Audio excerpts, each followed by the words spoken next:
Good afternoon, Dr. Aman Mishra, Assistant Professor in Law, Bharati Vidyapeeth, deemed to be University, New Law College, Pune.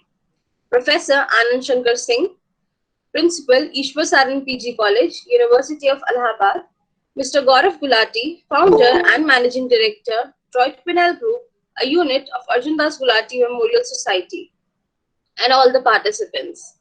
I, Gauri Gulati, welcome you all to the day 10 of 15 days online refresher course organized by Iswar Saran PG College, University of Allahabad, in collaboration with Droit Penale Group, a unit of Arjun Gulati Memorial Society. For today's session, we have Dr. Aman Mishra. Dr. Aman Mishra is a senior faculty member at Bharati Vidyapeeth, deemed to be University, New Law College, Pune. He has a vast experience with a demonstrated history of working, organizing, and training the students for various moot courts competitions. He is the faculty convener of the prestigious Justice P.N. Bhagwat International Moot Court Competition on Human Rights consecutively for past 10 years. He is also the faculty convener for Surana and Surana National Trial Advocacy Moot Court and Judgment Writing Competition for past 8 years. He has been invited to judge different prestigious national and international moot court competitions like Stetson, Jessup Cup, etc. He also remains a preferred choice at training and preparing students for various international and national moot court competitions.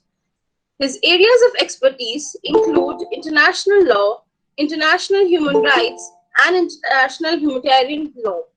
He has earned his PhD in international terrorism law and human rights.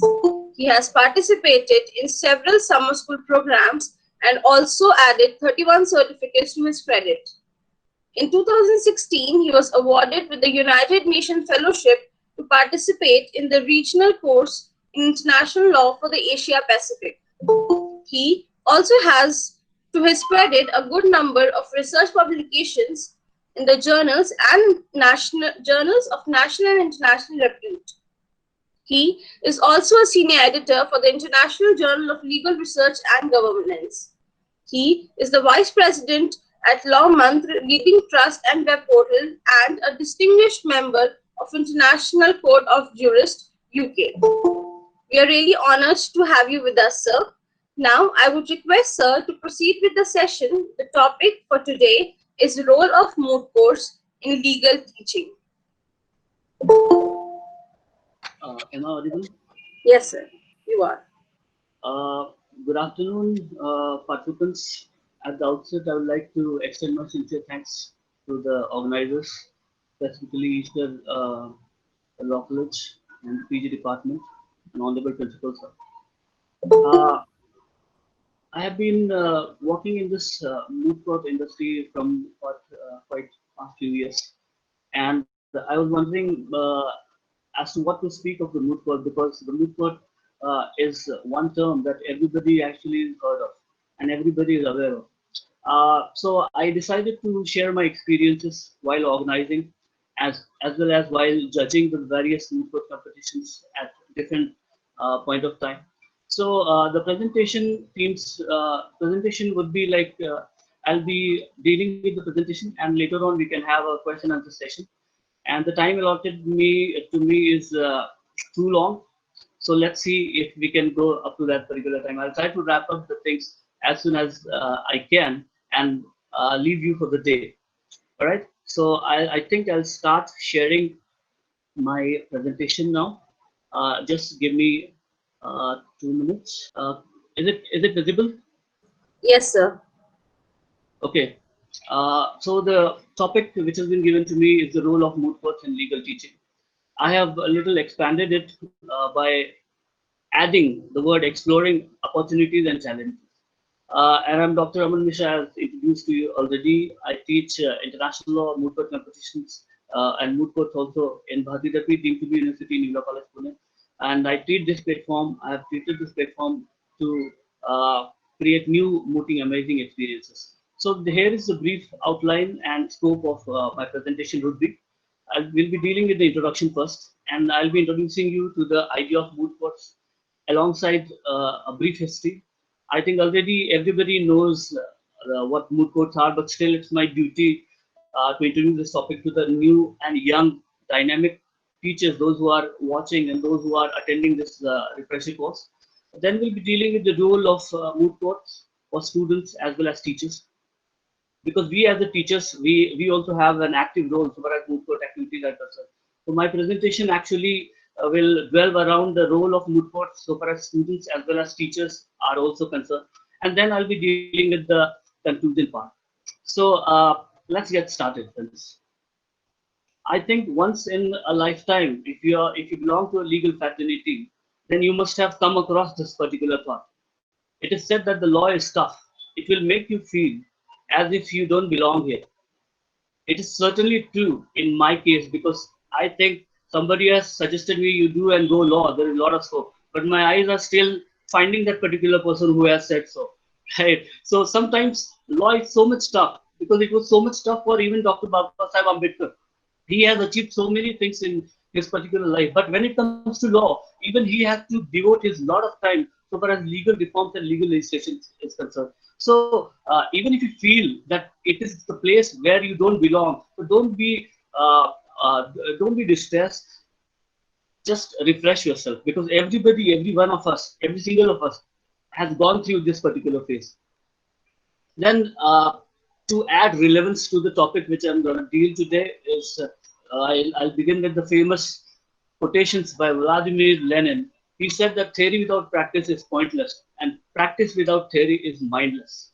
It's very famous quote, and actually he had tried to establish a bridge in between theory and the practice, which is very much true in case of moot court and the legal educations. Now, can you see this image? Can you see this image? Yes, There sir. are three lions. There are three lions I have represented here. Can you point out the difference? One lion, number one is the lion that belongs to the zoo. Number two is the lion that belongs to the jungle, and number three is the lion that is belongs to a circus. So the lion in the zoo is kept to scare the people. The lion in the circus is kept to display the people, show the people, and his life is totally strictly being moderated by the hunter. However, if you observe the lion number two, which is there in the image number two, then he is a true, you see, Raja of the jungle. So now I want you to have a look at this particular image. Similarly, there are three kinds of lawyers. One, you can see, number one belongs to the corporate category. They get the degree and they fulfill all the requirements of the legal education, get the degree, and they decide to join the law firms. I would treat this kind of category as of the corporate lawyers as the lawyer number one. If you can see number three image, it. I've tried to give you the idea of another category of lawyer. This lawyer is actually works for the legal process outsourcing. Here also, like circus, their life is being moderated. In every minute and every time, these people have to sign in and sign out in order to show to their legal team managers that yes, we are working on this project like anything. So their life entirely is moderated by the legal process organization owners as well as their team leaders. However, if you see here the lawyer number two, he is the true advocate. Entire legal education is devoted and made for the exclusiveness of this particular lawyer. So it is the purpose of the law teachers to train the lawyers like this. Okay, so this was my point. So once again, you please see this particular image and compare, because this uh, comparison is very popularly being made in the Delhi High Court and Supreme Court circles. So they have divided, and I would not say where we as teachers stand out in these categories. I think we are totally different from all these categories. We are actually above. Then I'll start with my introduction. It is said that law is a special calling, less as a career. So law is a special calling. It's popularly being said because law, when you decide to take up a law as your career, then you don't take it just for yourself, but also to serve the society, to serve the poor people. And that's why it is said that law is a special calling and not uh, just a career. So we have to think from different angles so far as legal profession and legal education is concerned. Then we live in information age plus digital age, which makes our society a knowledge society, wherein we have to have much upgraded skill in order to survive in the harsh world of legal education as well as the harsh world of lawyers. Then this I've come across this 6 skills family of 21st century that should be possessed by teachers, that should be possessed by lawyers, that should be possessed by law students. You can call these 6 skills family as 6 C's. It says that there must be creativity. Creativity should be there in teachers, lawyers, and students. And there must be communication. Effective communication is the panacea for all the things. Then you must be able to collaborate. Collaboration is next. Then critical thinking. Critical thinking is must for good lawyers as well as for the teachers. Then we as a teachers, it is very much important for us to apply the 5th C, that is culture inculcation, and to make the students responsible citizens who are alive to the role to be played by them in the society and to the development of the students. Then the last C I talked about, the character building education. Swami Vivekananda has always tried to stress that character building is one of the important component of the entire education process. So I treat this character building education as the most important component of all these 6 skills family of the 21st century as defined by various authors. Then justice must be worshipped. Justice must be treated as God. Whether you are serving as a judge, as a teacher, or as a student, you must trust justice as God. I know a family of lawyers and judges from Nagpur, Justice Sirpurkar, if I'm not wrong. They treat judiciary as their mother, and this is the reason as to why from 5 to 6 generations, most of the good number of judges comes from their family. Then next is there is a concept of burning midnight oil for the legal profession. Whether you are a student, whether you are a professor, whether you are a lawyer, or whatever category you are serving the legal profession, you must be able to burn the midnight oil. If you Meaning that you should be able to wake up at night, work hard, and be present tomorrow at the court or in the law school, wherever you belong, and do your best by burning the midnight oil for the legal profession. And if you do so, then only the torch of justice will be able to keep alive. Then I'll be discussing the role of law teachers. Often the role of law teacher is being considered as one person who is fighting unarmed against thousands of soldiers. And in our case, thousands of unseen soldiers, I would say. This we would elaborate more further in the further slides. Then the role of moot courts and the law teaching, the entire presentation is based on that. So I'll give you a basic idea of what this is all about. Then we'll be dealing with the 7-question challenge. 7 questions are: what are moot courts? Why moot courts? How, when, where, which, and who. Everything, every aspect pertaining to the moot court, I'll try to answer from both the student's perspective and as well as from the teacher's perspective. Then this is the basic introduction again. What are the moot courts exactly? Actually, the intellectual capacities, activities, and values which are developed in the law school are considered to be the narrower and falling short of the stock than the range of the real work of lawyers. Whatever the real works of lawyers, there is a huge difference between theory and practice. So the purpose of the moot court here is to bridge a gap, between these two, and to ensure that everything the students actually learn a lot of things which lawyers do right in their educational phases. And second is exclusivity of the finest law schools. It means the academic credentials, the quality credentials of any law schools in the country or abroad are measured by the level of moot court competitions which have been organized by, or which are the moot court competitions won by the students, one or the another. So it is considered to be the part of the exclusivity of the finest law schools in the country. If you are good at the moot court competition, then obviously your academics is way beyond any other. Then typically a moot is an ancient English meeting, especially a representative meeting of the freemen of Shire. And now, practically speaking, it's a hypothetical case argued as an exercise by the law student. So basically, it is a simulation of the real courtroom practice. Everything in this moot court, we try to simulate whatever actually is going on in the real court. Whatever has been going on in the real court, in the sense there are real judges here also, there are real lawyers here also. And usually, moot court is an activity where teachers get chance to become the judges, right? Because in most of the competition, teachers are only judging the competition. Then moot court is typically defined as a mock court where hypothetical cases are tried for the training of the law student. The cases actually refer to the actual cases, but actually in moot court, a hypothetical case is being made, a fictional case is being made, an imaginal case is being made, and students are put to fight as if they are fighting in the real court of law. Then a moot point is one which is not settled by judicial decisions. Usually, moot court competitions happen on such issues which are not usually being decided already by the judicial decision. But however, this is not the only case. I can make you count several number of cases where the cases have been already been decided by the Supreme Court, and the moot court of competitions were being organized to challenge the decisions of the Supreme Court in a less better way. Then moot court is important. Like doctor, it is for doctors.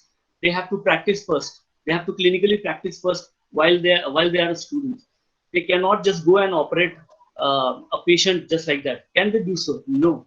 So a painter has to paint not many times before he can come up with his masterpiece. Similarly, you cannot you cannot send a person who has not held a cricket bat in his life to play the World Cup final match. So if you want to send them, you will have to hone their talent, and you will have to make them expert in the field. Similarly, like doctors, painters, and sportsmen, moot courts are very much important for the law students, because ultimately it is their salvation of the law practice. Ultimately, they're going to go into the court and practice what exactly they have done in the law school, right? Then I want you to have a closer look at this particular image. This will answer. I'll try to answer this very. Can anybody recognize what exactly is this? Which is famously known as the gladiator. Have you seen the gladiator? A Not gladiator. really, sir. Hello, am I audible? Yes, sir. Yeah. So, yeah, this is the gladiator. This gladiator used to be there in the ancient Rome, and they used to. There was a huge colosseum which has been made for these gladiators. These gladiators used to stand over the battlefield to fight fiercely. They were equipped with the huge materials and the swords and everything. And it was believed that they represented as ambassadors, and people used to bet on these gladiators. So this is known as the gladiator model theory in the legal education, in the sense that we have to train students like a gladiator. So when he goes to the field and when he goes to the court, he should be fierce, he should be fearless, and he should be ready to fight in the court of law as if he is the gladiator. However, there is much controversy on this role of gladiator as we are preparing the students like gladiator, which we will discuss in a few further slides. Okay. Tracing now will just go back a little to the history, and we'll trace whether moot courts are really new or whether it is very old. So my dear friends, it is not something very new. It is going on since ages. So the first recorded reference to a moot is found in the law of Ethelred, the unready published in the year 1997. The Danish law also required a moot is to be held every Wapentake. Wapentake is a jurisdictional area in the Yorkshire, and thanks are to go out with the reeve and to swear upon the relic that he puts into their hand, and they will be accused that no innocent and conceal no guilty man. These Thegans are usually the military servants, and they used to give them an oath that they should not punish any innocent man. So actually, this Danish law, which says so, is debated whether actually it's really being treated as moot courts or not. However, the first reference of mooting was to be found, can be found in the Robespierre's Guide to the Inns of Court and Chancery. This is very famous, and reference of written moot courts could be found in this. So Robert Pierce says that moots were a common practice in Inns Court and Chancery in England in the 14th century. A detailed description of mooting from the early 1800s you can find exactly in this course which has been mentioned. Another sort of exercise in the Inns of Court were called moots, which from the Latin movio, to move, agitate, or debate, signified arguing of cases. These moots were usually performed by the students of a certain standing preparatory to commence their practice movement. In the Lord Coke's time, were those who argued the readers' cases in the House of Chancery, both in terms and grand vacations of movement, after 8 years of study, were chosen utter barristers. So, after 8 years of their study, before 8 years, they have to perform as mooters before becoming the utter barristers. In the 1824, Lord Justice Atkin of Gray's Inn wrote that the practice of mooting was ancient, an essential part of the legal training necessary for Paul to the bar. In 1540, Nicholas Bacon prepared a report for King Henry VIII, explaining the practices of the inn court. And in this report, he mentioned that after the dinner, usually after the supper, the readers used to meet together, and they used to divide themselves into different groups. And one problem was used to be given to both of them, and they both used to argue on both of the behalf. And so this was the early conceptions of the moot court that were happened. Then Sir William Holsworth, writing in 1938, he said there were four great inns of court, that is Lincoln's Inn, Gray's Inn, the Inner, and the Middle Temple. These four inns are considered to be today's Oxford and Harvard Law School level at that particular time in 1938. However, a formal legal education began in the year 1970, 1870, and until early 19th centuries. I want you to meet Christopher Columbus Langdon, who was the dean of Harvard Law School, and it was he actually who brought the mooting revolution to the limelight of the legal education, and therefore he broke totally the monotony of the lecture method and literally brought a revolution by inventing a case study method in the year 1870. And all this has started by just asking one question to his students. When he asked, Mr. Fox, will you state the facts in the case of Paine versus Care? And this is how, my friends, the great case study method began in the year 1870. He also had come up with his new work. It's called A Selection of Cases on the Law of Contract, 1870. So while he was discussing the law of contract along with the student, he particularly asked the details of a particular case to the student. And this is how case study method, which is the brainchild of which the moot court was born way back in the 1897. This actually revolutionized the entire legal education method, teaching method, as well as challenged the old lecture method which was being followed since ages. Then these were the benefits of the case study method, he said. If you can see the right side table, he said case study method and case method, these are two different things. How I'll just explain you. In case study method, there is usually a narrative of legal dilemma to exemplify principles of law. It employs skill building as well as discussion on the teamwork between the participants.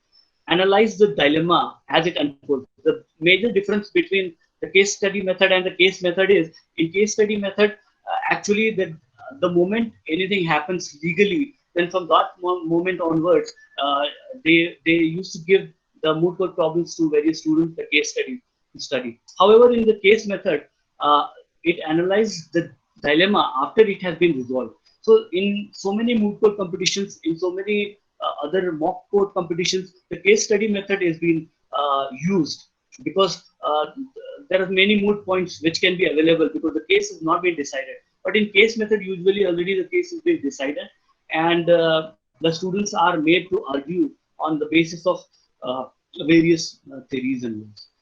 So one powerful observation also he has made, Christopher Langager, he said that law, considered as a science, consists of certain principles or doctrines.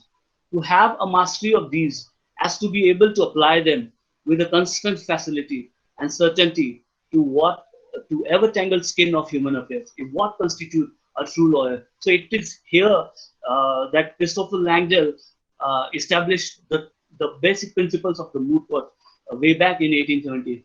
You will be surprised to know he did not even care after he invented this teaching method.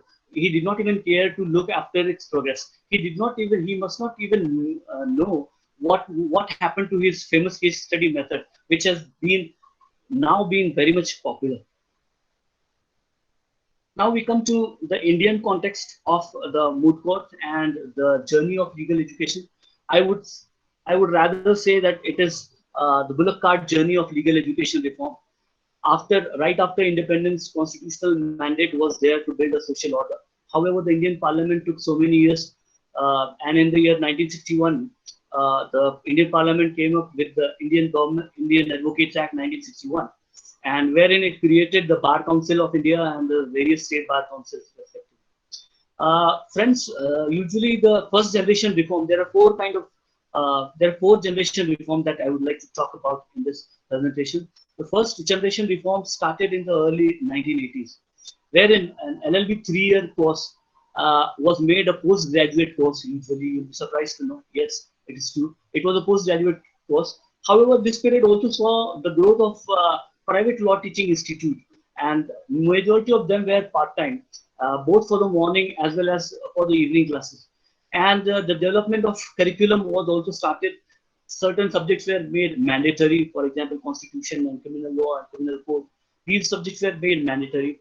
And one important clause which was brought by the first generation of uh, reforms of legal education is the Bar Council of India has made 1 year compulsory apprenticeship or internship, what we call today, to the senior advocate after you complete your LLB course. Then immediately Bar Council of India also began licensing all other law schools to observe wider growth of the legal education. However, the moot court, the beginning of moot court started by BCI in 1981. So BCI was instrumental, and especially the efforts of Dr. N.R.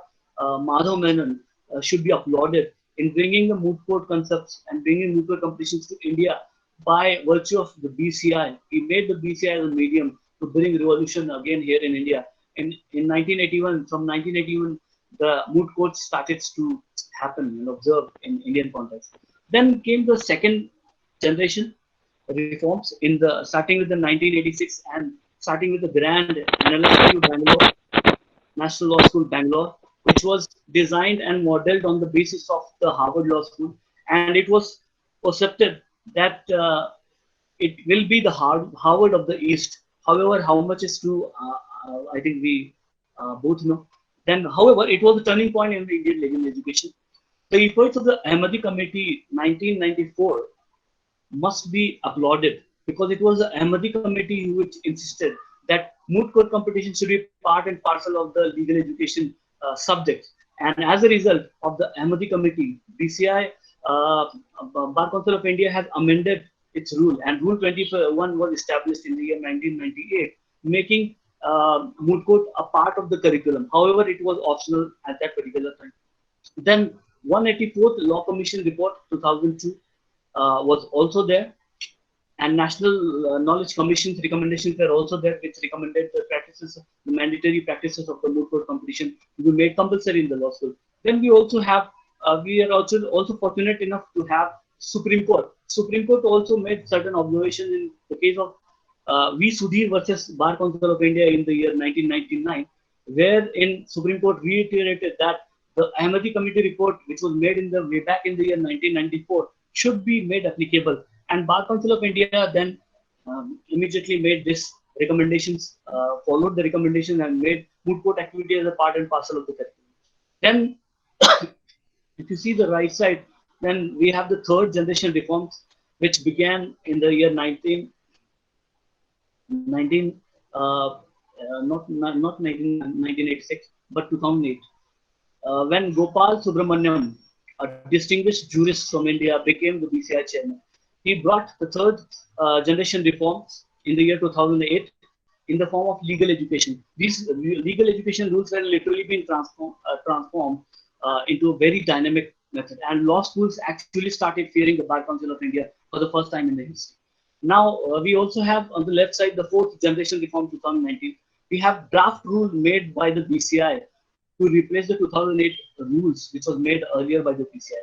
However, the position of the Moot Court in the draft rule remained the same. That is, it remains the part of Rule 21.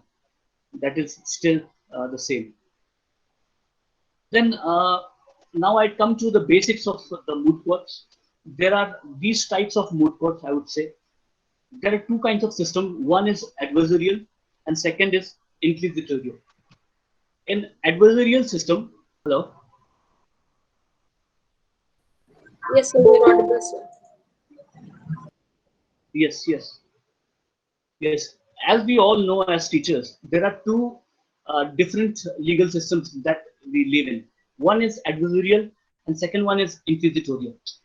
Our system is based mostly on the adversarial system, wherein the judge sit at the back seat, and usually there is the prosecution and there is the defense side, which are fighting with each other. Judge just observes and delivers the judgment. So the role of judge traditionally in the adversarial system is restricted.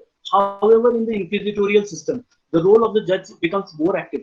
He even gets involved in the inquiry stages of the trial. So this inquisitorial practice is usually being followed in some few states like Italy, and there are also moot court competition based on both of these aspects. However, majority of the moot courts are based on this adversarial form of legal system, and also this adversarial form of system is criticized because here judges get more power, unbridled power they get to grill the lawyer. So sometimes the situation of the lawyers, if you can see the arrow, it is like getting on your feet and getting grilled over hot coals while speaking. So this is something which has been said about and talked about in the criticism of the adversarial system. Though we have benefited from it, we'll come to this adversarial models later on in the presentation.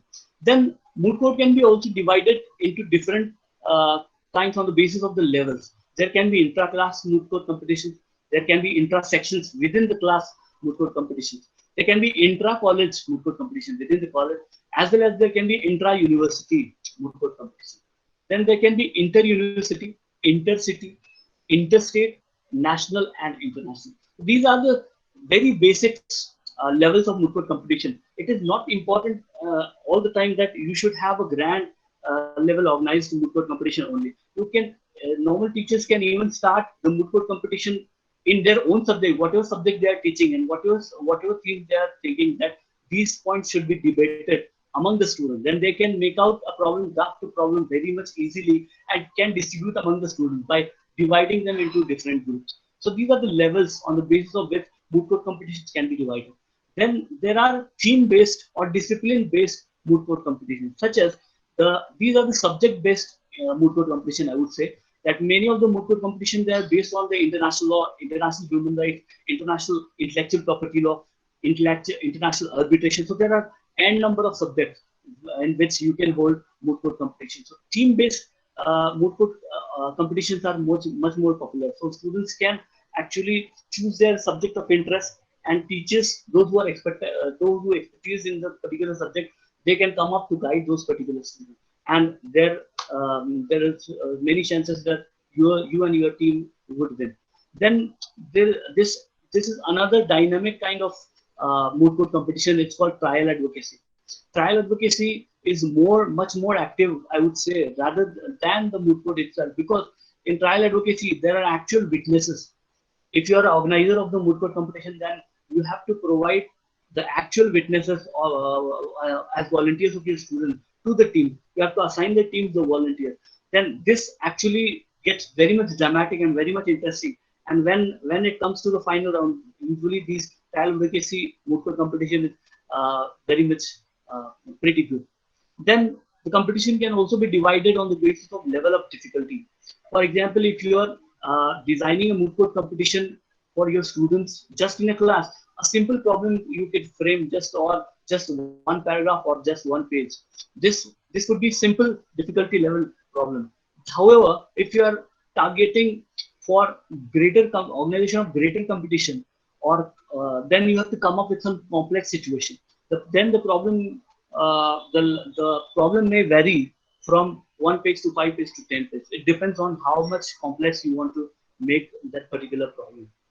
Then this is the most important aspect so far as moot court competitions are concerned. There are various self-financed moot court competition. Majority of them are self-financed moot court competition only. Then there can be extra-morally funded moot court competition. Extra-morally funded moot court competition are those competitions which are being usually organized by visiting faculty. Those faculty or those advocates, those who are acting as visiting faculty in your institute. Then there also exists exclusive or partially funded or sponsored by external agencies moot courts, such as law firms, corporate houses, NGOs, etc. So many law firms, so many corporate houses, they also sponsor. They come up and they sponsor the prestigious moot court competition. Then moot courts with financial aid and support to the participants. There are so many moot court competitions around the world, around the globe, which have been organized, and wherein financial aid to the students as well as to the teacher to go and participate in the moot court competition abroad is very much available so far as this moot court competition. However, awareness to such support to the participant and financial aid to the coach and the team is not there very much there in India. And so far as I know personally, there are so many competitions. For example, Gym Pictet competition, which is usually held in Paris. They usually provide you the funding. However, you have to fulfill certain important quality criteria for that in order to be eligible to get that financial aid and support to the participant. If you are able to manage that particular quality ingredient or quality element in your team and yourself, then you can certainly apply for such scholarship, and even you can go and judge competitions abroad that will be held. And in this context, lastly, I would like to give you an example that Jessup Cup is actually has been held in Russia. So every time they invite the judges, and they give some sort of financial assistance to the judges, to the teachers, maybe. So this may be of interest to you. So now I would deal with the moot court aspect from preparing the students to win point of view. There are so many things that you need to take care. First, we'll deal with the student training part, and then I'll tell you what are the parts, what are the challenges that we as organizers have to face when it comes to the moot court competition. So there are these are the steps involved in participating and winning the moot court competitions usually. First, there is the release of record, case, compromise, moot court problem, or fact sheet. These are one and the same thing. This is usually generally be known as case. However, in abroad, in so many other law schools, it is known as the record. Or if you are going for an international moot court competition, or the jurisdiction of the court belongs to ICJ, that is International Court of Justice, then the case will be known as the compromise.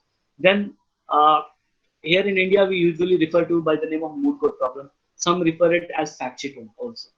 Then the students' reading comprehension must be there. Student must read the moot court compromise much in detail, fact sheet much in detail. Sometimes there are two kinds of reading in nutshell, I would say. One is the surface reading, and another one is the in-depth reading. So usually, what students do is they usually they just go through surface reading format, and they just don't know the details of the fact. Knowing the details of the fact is must to win the international moot court or national moot court competition very much. So in-depth reading of the moot court problem is required. Not only reading, but also understanding and literally memorizing the major part of the record or the case is very much essential for the students to win. So you as a teacher, it's your duty to make them read and understand each and every aspect so far as fact sheet is concerned. I'm not talking about the law, I'm just talking about the fact sheet. Legal part we'll deal with later. Stick to the fact sheet. To the moot court competition, facts as well as law, both the things are important, because law you have to apply on the basis of the fact, right? So these are not two separate things. These are interlinked things. These are interrelated things which you need to deal with it.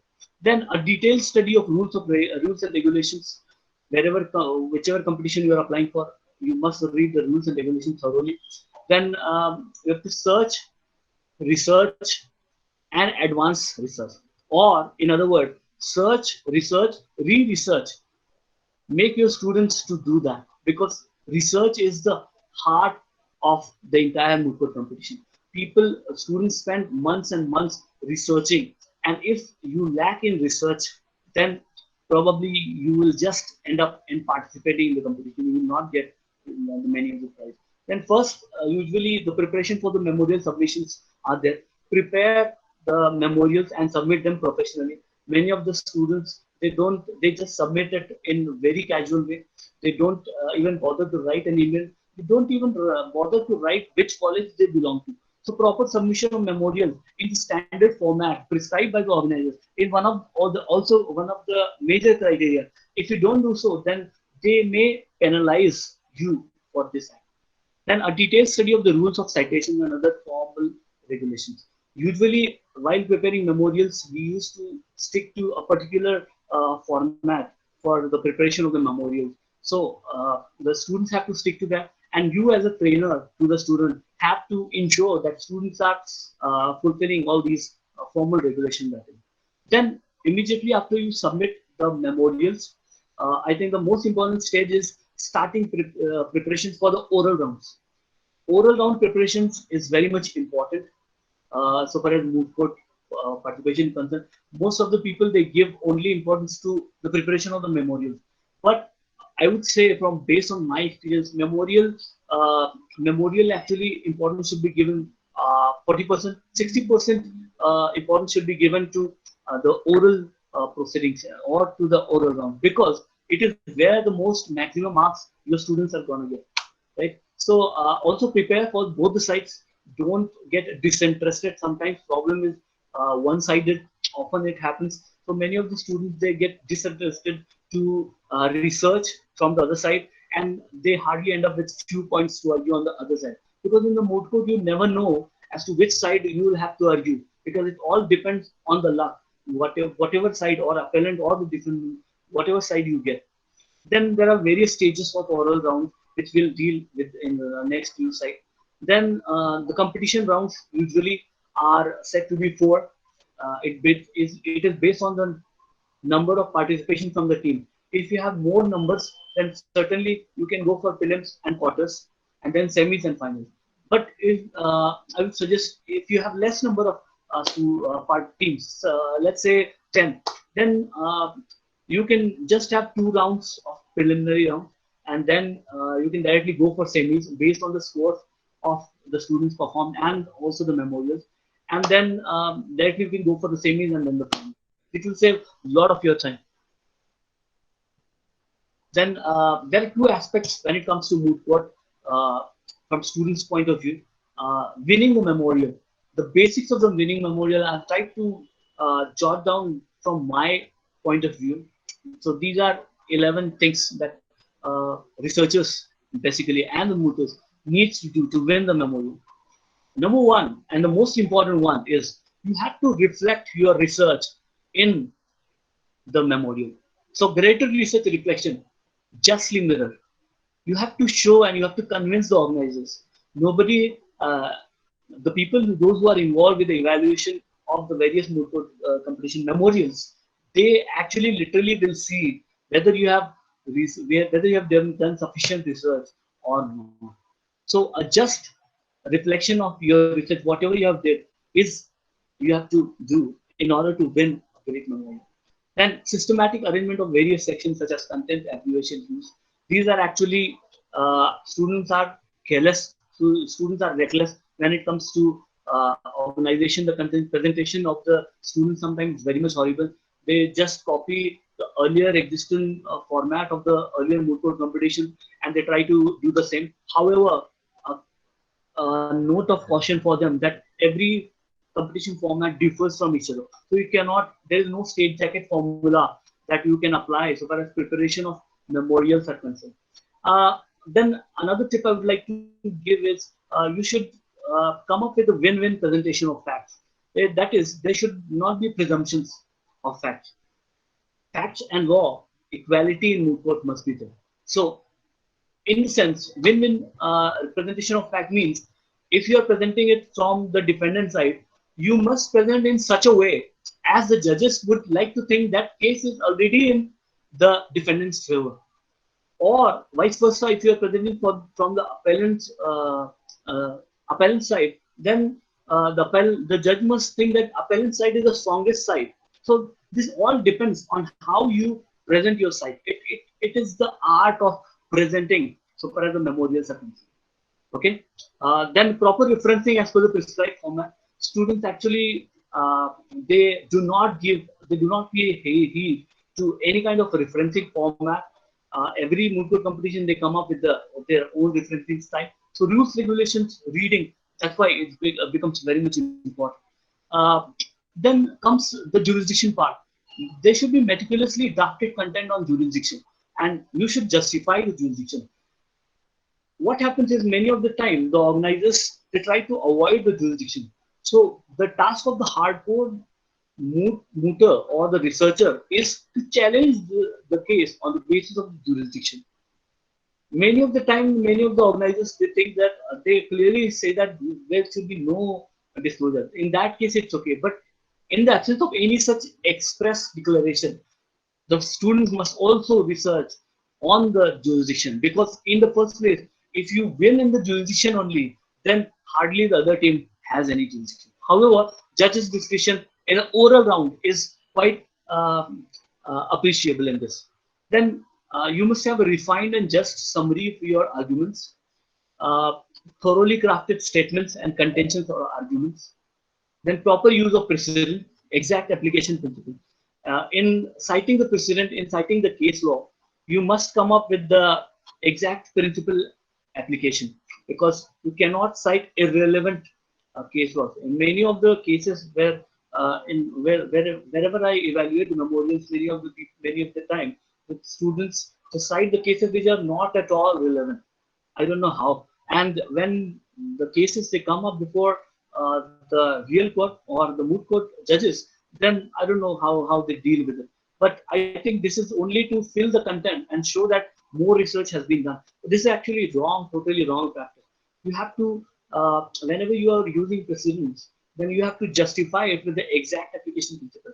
If you are using one case law, then you have to convince the judge how that case law is relevant to the case in question. Then many of the students they keep on writing the arguments and they forgot the prayer clause. Prayer clause usually is being copied from some other memorial format as usual, and no heed is being paid so far as memorial prayer is concerned. So I would advise you as teachers to train the students to please draft a good and corrected, well-defined prayer, because prayer has to be exact, because it is the thing which the court will give you. If you have not written the things properly in the prayer, then court will reject your claim, no matter how good your argument were or the submissions were in the memorial. Then make the professional submissions of the memorial to the organizers. And there are 3 additional advices that I would like to give: research, research, and research. That is the salvation to win the memorial, which can be a winning memorial, and which will make your memorial set apart from the various other organizations. Right? I think I'm clear on this. Then let's go to the next. Then, similar to the memorials, you also have the winning arguments. The basics of winning arguments we'll see in just a few time. It is actually before you start the oral sittings or practice, then you have to do an in-depth study of the memorials. It is very much important. Sometimes the presenters they present something else, and in the memorial it is written something else. So there should be these memorials and the oral presentation should be interlinked. They should be complementary and supplementary to each other. They should not contradict whatever you have said in the memorial and whatever you have said in the oral argument. They should both complement each other. And then there is in-depth study of precedent. As I told you before, whatever case law you are referring to, you must know the details in and out of that case law. If you don't know, do not cite a case law like that. Because if you do so, a judge may ask you question on any point or anything, whichever case you are citing. Because if you're not able to answer them, the judge will recognize that yes, you have not prepared the case very well, or whatever you have written in the memorial is not matching. Okay, then prepare a compendium of cases. I think in many of the places, many of the competitions, sorry, in many of the competitions, compendium of cases is accepted. Find out if it is acceptable and prepare good compendium of cases. Make your researcher work, because researcher usually is said to do nothing in the Moot competition. So it is where the role of researcher comes into picture, and make your researcher work for the compendium of cases, compendium of authorities, whatever you want to cite in the work. Then, of course, the teamwork will come into picture. Get your researchers assistance and coordination during the oral proceedings. Usually what I've seen is there is no coordination, professional coordination between the teams. They have spent together so many months preparing for just one case, and they have researched a lot, they have argued a lot, but still your preparation will be apparent in the real-time courtroom proceedings. So there must be good coordination in between the teamwork, in between the mooters as well as the researchers. Then the pleading practice. It is the mantra to win every mooter competition. Plead, plead, please, please, please, plead. Pleading practice is must. Involve your student to plead more of the times before you. Tell them to practice. Go home and practice, and call them every day. If you are a mooting coach, or if you want to become a moot coach, then please call them every day and tell them to present the case every day before them, even even if they have not submitted the memorials, even after the submission of the memorial. So the process will start right after you have registered yourself for any of the Moot competition. So pleading practice is very much important, because it will ameliorate the standards of mooting. It will ameliorate the standard of the speakers, speaking style, and whatnot. There are so many aspects in pleading practice. So please practice. Then there should be a thorough study of court etiquettes. What I have observed is there are many students who don't care about the court etiquettes. Court etiquettes are usually important component of the moot court competitions.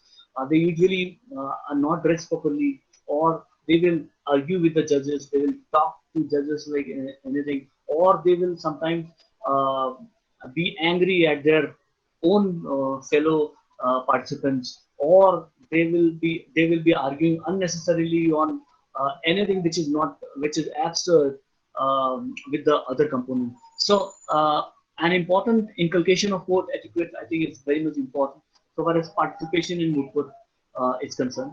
Then tell your students, tell your teams to make a great opening.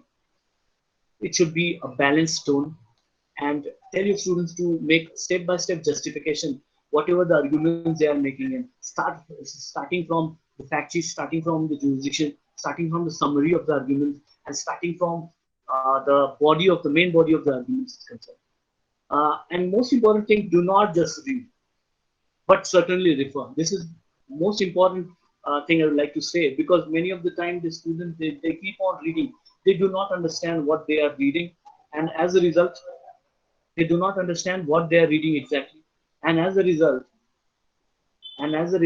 they get confused usually. So do not just read, but certainly refer to the whatever memorial submission that you make. And answering judges' queries. When it comes to answering the queries of the judges, you must be very much particular about it. Judges would not like you to behave, you see, in an odd manner or in rude manner. Many of the time, the students, they don't bother, participants, they don't bother to take care of these particular things. Then avoid confusion. It is said that if you cannot convince them, confuse them. This does not usually work in the moot court competition. Judges usually, those who are good judges, they usually spend a lot of time reading your memorials, a lot of time reading the moot court problem. So you cannot apply this strategy here so far as moot court competition is concerned. So avoid confusion. Uh, also one important aspect is time management skill. You should be able to manage your time very much efficiently, and very much this also another aspect where it is very much important to have a coordination with your team, alongside your team. So perfect coordination of team and time management must be there. If we are allowing, suppose I'm a speaker, we may decide that if there are two speakers, we may decide that 7 minutes I will speak on and covering these two three issues. 7 minutes rest of the person will speak, and then we can have the time for rebuttal and rebuttal. Okay. Then another important aspect is language fluency. Then careful use of legal magazines. It is very much important. Sometimes you will be surprised or wondered to know the magical effect of the legal magazine. Sometimes this, if you use in between the your submissions any magazine like Pakistan Servanda or anything, then the judge will be so much impressed that you'll be surprised. So use legal magazines. Try to use legal terminology more and more. This will make the judges happy. Then last but not the least, make perfect closing. A closing statement often includes a reading of the proper, well-refined prayer. So perfect closing is also important. And again, once again, I'll give three free advices to everybody. When it comes to the oral round, three things are important: pleading practice, and pleading practice. Please, plead, and plead. This is the only way to win the moot court competition. I think we have covered the basics of the moot court competition. And now, can you see the image? Can anybody what exactly this is? Hello? Hello? Hello, I think I'm audible. Yes, sir. You are audible, sir. Can anybody see this image and identify? Can I have the chat box, please?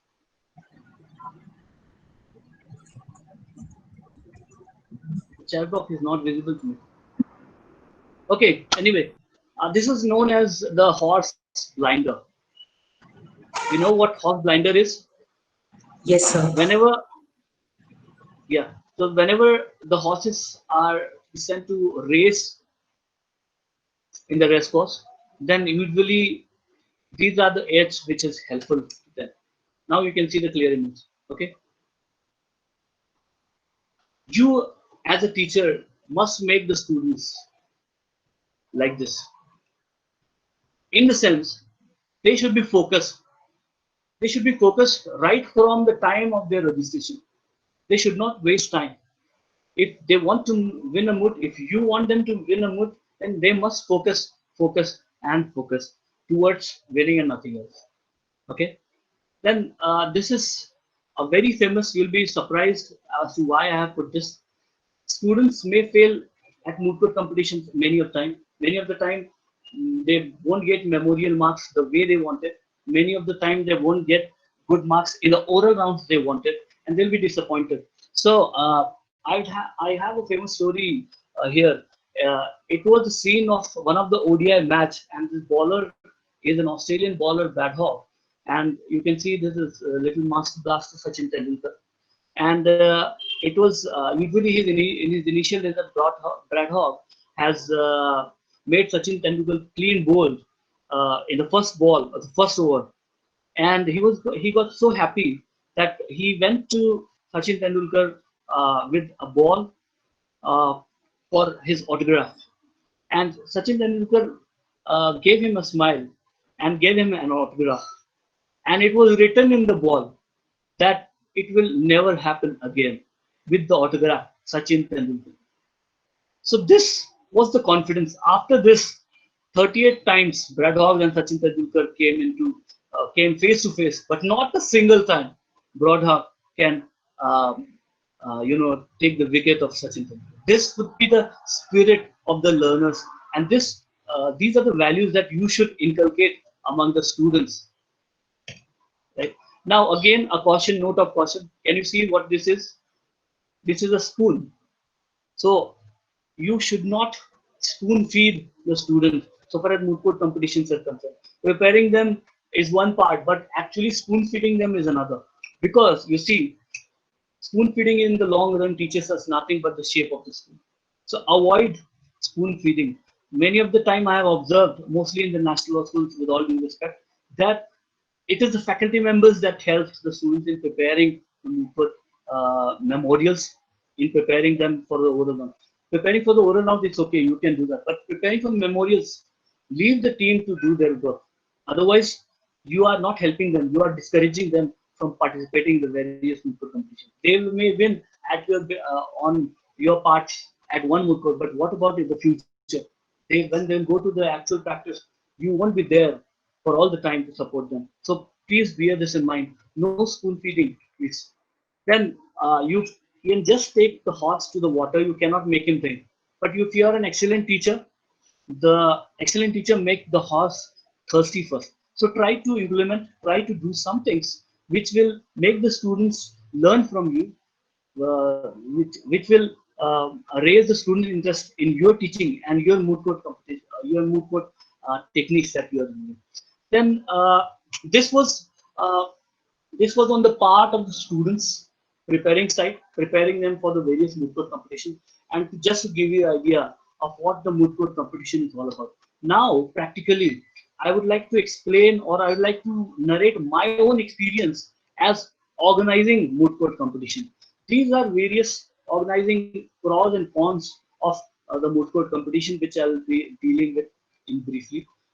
Number one is when you organize a moot court competition, then you have to start early preparation if you want to make the organization successful. Again, mind you, the organization depends us the level of organization where you want to organize.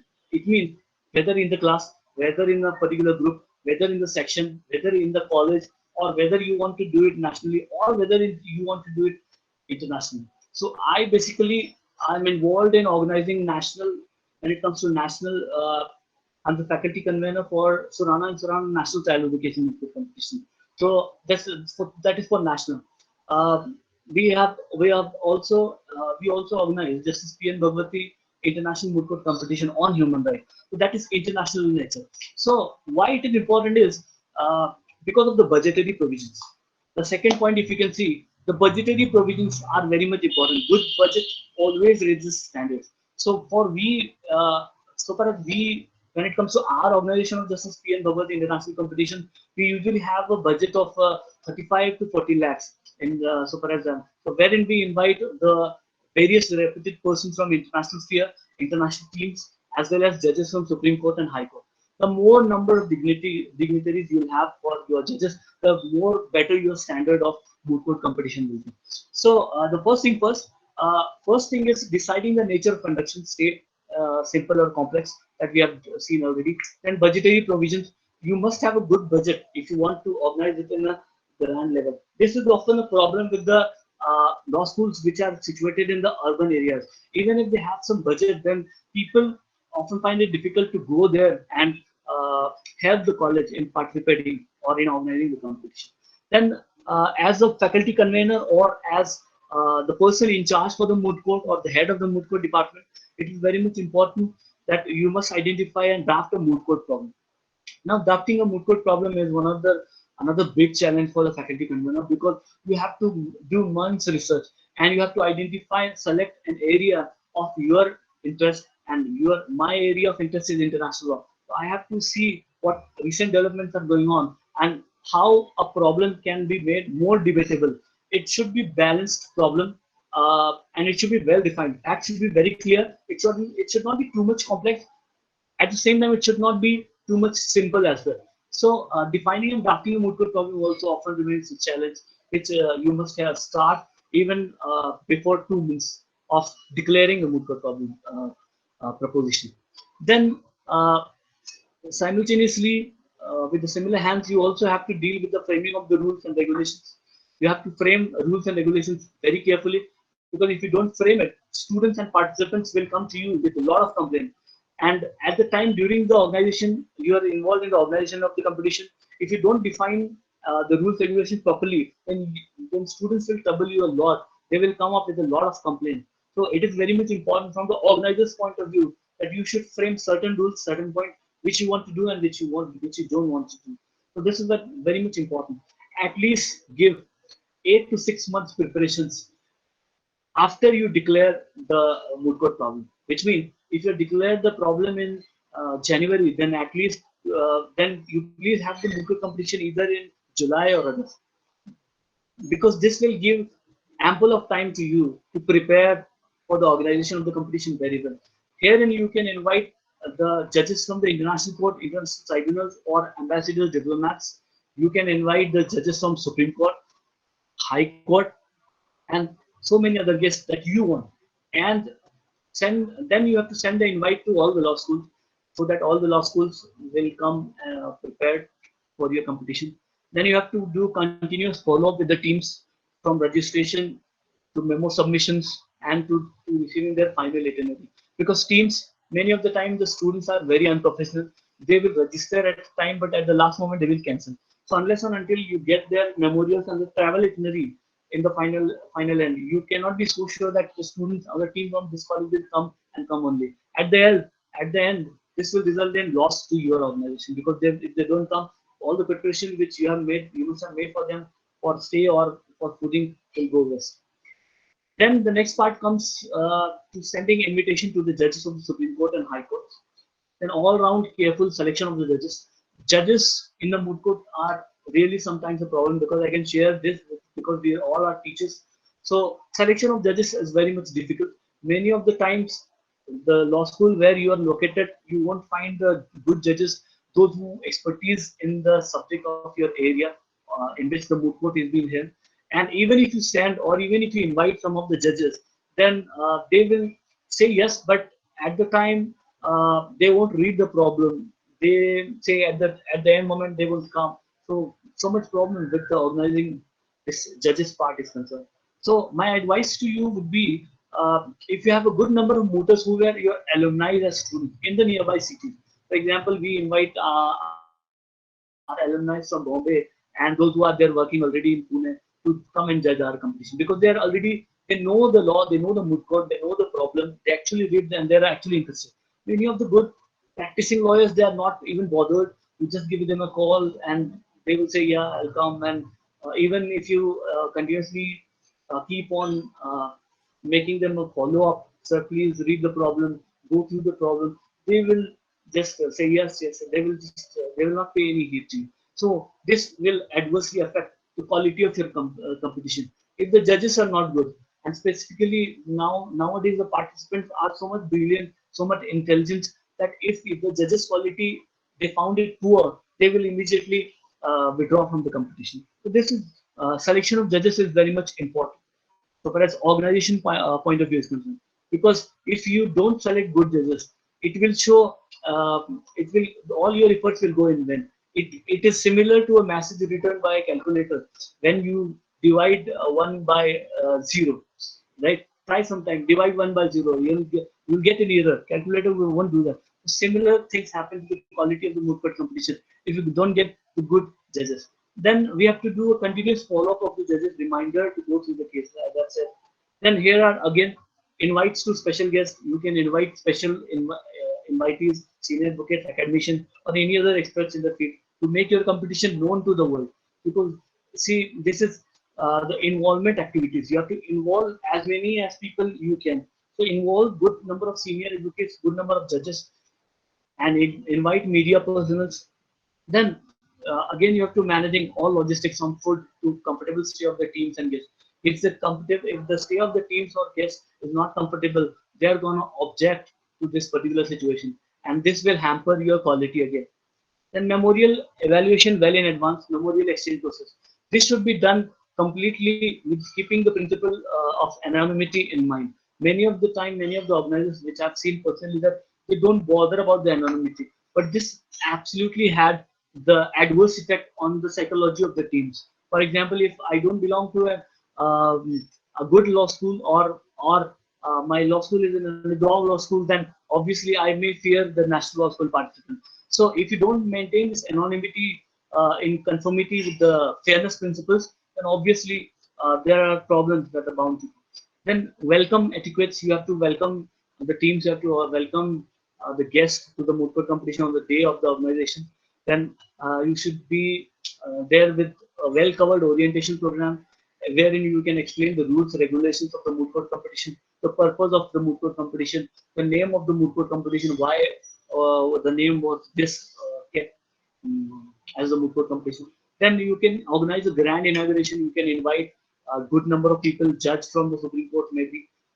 But the problem is if you're located in, if your law school is located in some remote area, usually judges don't bother to go because it's a lot of time and there's no flight connectivity and there's so much problem. However, you can certainly go for inviting high court judges, which is also which will also benchmark the quality of the moot court competition. Then a good briefing to the judges, those who are going to judge the competition, is also very much important. You should be able to brief the judges very clearly, and you should actually appoint a good briefing team of the students. The students, those who are well versed with the moot court problem, those who are well versed with the issues and principles of the law. If you brief the judges well, tell them to stick to the timeline because often the behavior of the judges is not good at all, right? I'll talk about the judges later on in the challenges. Then ensure that the rounds are conducted smoothly and fairly. Special preparation of the final round. You can invite, for example, we always try to invite judges from High Court. Usually, for both our national and international moot court competition, we invite at least 5 to 6 judges from various High Court. We invite from Kerala, Bombay, Delhi, and whatnot. So this actually to improvise and to raise the standards. That's why this will help us create new standards so far as organization of moot court competition is concerned. And the students, those who are participating, when they are participating in the final round, if you are the final round participant, and if you are being judged by the 5 to 6 judges bench of the real High Court judges, and imagine that situation. Students will retain those memories. They will be thrilled to have those memories in store for their lifelong, in their lifelong journey, even as a lawyer. So they will remember that day, that yes, that was the final round I appeared, wherein so many judges from the High Court, and I was able to convince those judges that this was that was the best day of my life. So this is how the quality of moot courts can be improvised when you invite a good number of judges. Then please have a flamboyant valedictory function. As you had organized the function, you must also conclude it with a grand manner or with a flamboyant note, wherein along with the judges which you are inviting already for the final round, invite some good people, the members of the academy or the members of any other industry that you might feel suitable.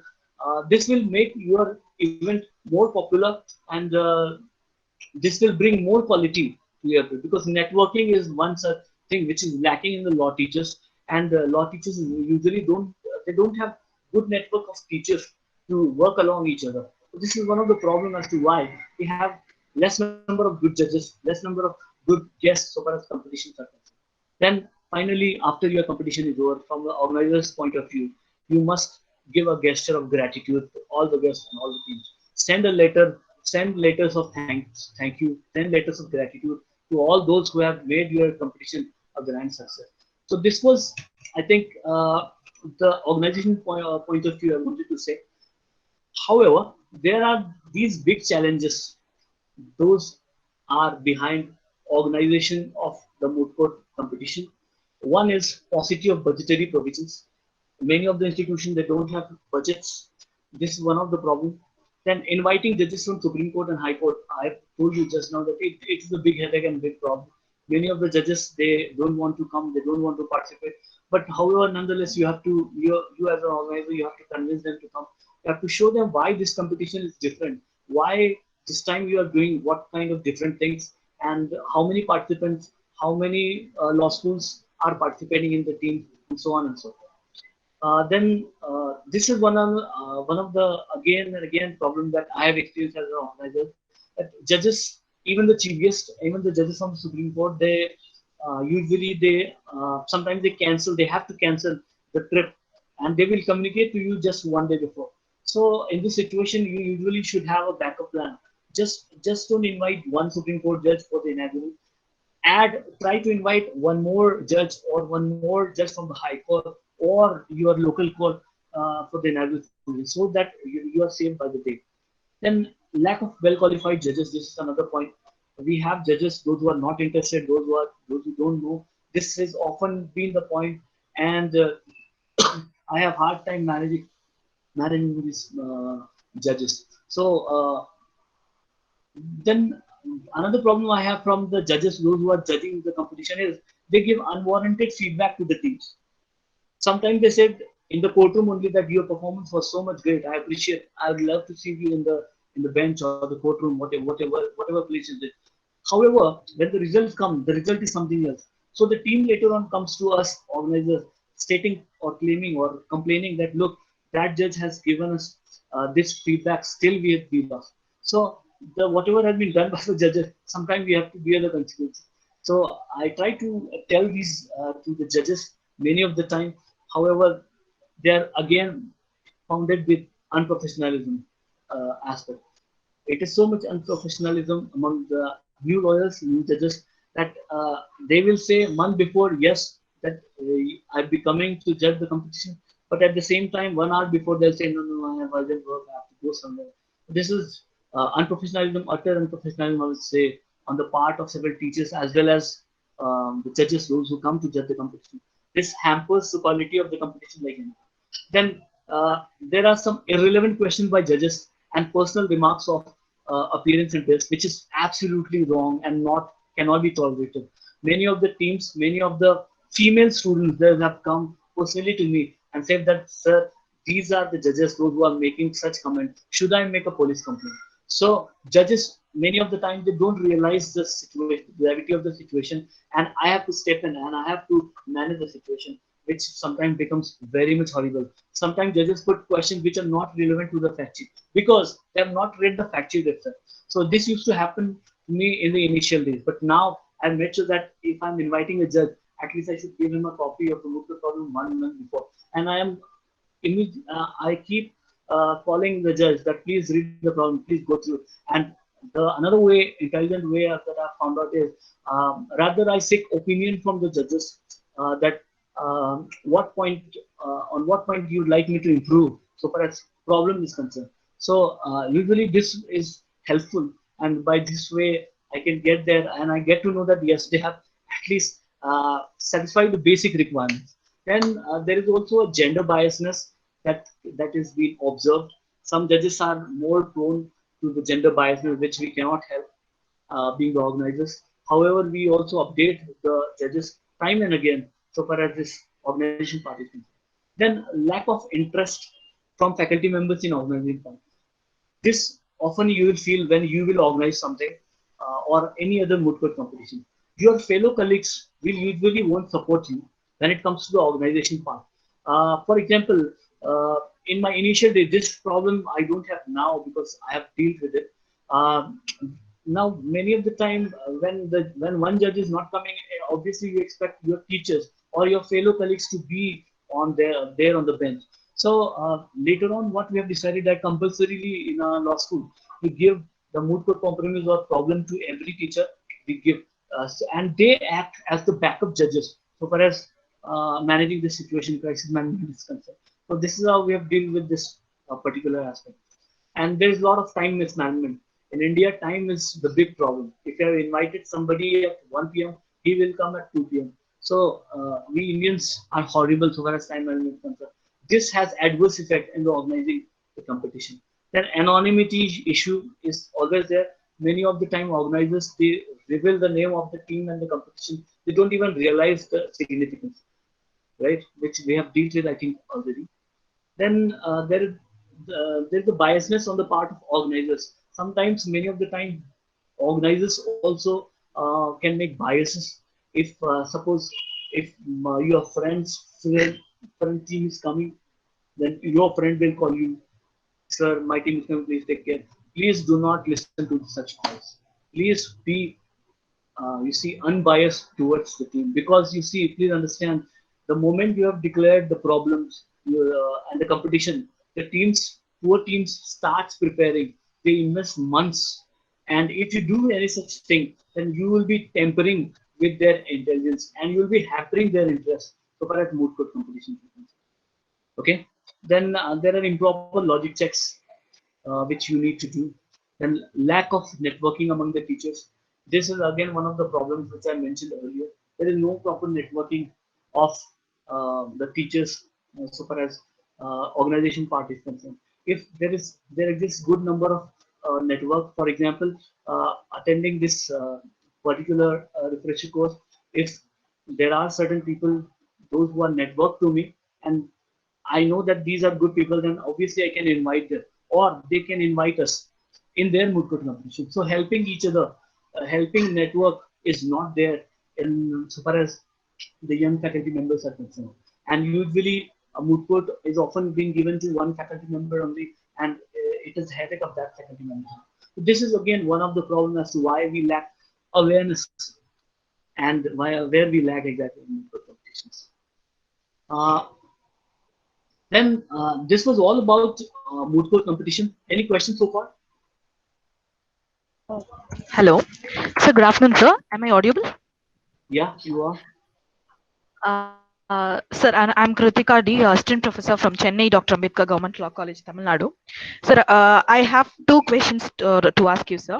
Number one, there are so many law schools in India where they have the practice of only training a group of students, and they give the coaching, the moot court coaching to those particular set of students, and they keep sending those group for all the moot court competitions, and thereby they claim outside that this particular law school is the number one in moot court. So how do you see this from the ethical point of view? This is my number one question. And second question is regarding the judging criteria, sir. Whether which criteria would be better among these two, whether the knockout rounds would be preferred or the ranking model would be better. So these are my two questions. Yeah, these are two brilliant questions. I would prefer to answer these questions in few next slides, because I'm definitely going to cover this. Because when I talked about the adversarial system of the moot court competitions, there only the answer lies of the questions which you have asked. This is what now this is just one part I've explained as to what is going on in the country and what is going on elsewhere in the world so far as moot court competitions are concerned. Okay. Now I want you to please be patient. Sir, I have a question also. Sir, Yeah. this is Dr. Can I take the questions at the end? All questions. Okay. Yes. I think my another part that is 25% is still remaining. Please, fine, sir. Sure. Please shoot me with your questions at the end. Okay. Okay. And hopefully I may answer your questions in the meanwhile through my presentation. I hope that that worked fine. So let me just go ahead with my presentation. Okay. Yes, sir. Sure. Yeah. So up to now, friends, I just told you about the pros and cons of moot court competitions. I have just given you an idea of how moot court competitions have started abroad, and how they have transformed the legal education system, and how they have customized to the Indian standards here in India. Now, I would take you to a journey of another revolution which we are going through, and I'll tell you that what are the offshoots that have been caused by this case study method. What are the offshoots of moot courts itself, and the questions which were being asked briefly by some of the participants, I would definitely like to answer through my slide. Okay, I hope that satisfies query. So let's begin. Going extra mile beyond moot courts. These are the offshoot moot courts. These are the innovative teaching methods which we have inculcated at our law school, following the best practices that are going on in the world. Okay, so I have researched a lot on the case study method, and I found that the moot court is just one part, but there are so many other interesting competitions also, so far as you can organize for your students besides mooting. However, I would like to stress once again that this remains the offshoots of moot court. This automatically corresponds to the one great method invented by the great land. So these are the innovative teaching methods you can invent or you can deploy for teaching your students. One is reverse the judgment method. I'll go on explaining each and every method. Don't worry. So in the reverse the judgment method, what we usually give is we select two groups and we give a problem which has already been decided by Supreme Court. So in this reverse the judgment method, what they have to do is this two group works so hard. Uh, we tell them to reverse the judgment, whatever has been observation made by the judges in that particular case. You please try to flip it and please try to argue on the losing side. So students, they start taking the cases, they start preparing the cases, they start submit the case, and they finally, you see, submit the case and prepare for the oral argument. So this is one of the good method, which is offshoot of moot court, which we employ at our law school. Then there is also a new trend of model amicus briefs. You must have heard that in many of the Supreme Court cases now, even in the ICJ, there is this new trend. It's called amicus brief. Many of the cases, lawyers are, you see, lawyers are allowed to file friend of the court brief. So we are also training our students for this filing of amicus brief. So we usually give a statement and we say that, look, this is the moot court competition which is going on, and you are allowed to file, or you are entitled to file the model amicus brief as if it is for it is being filed in the Supreme Court itself. Students prepare and they go through the various pros and cons of amicus brief and those. So this is another method which we have implemented.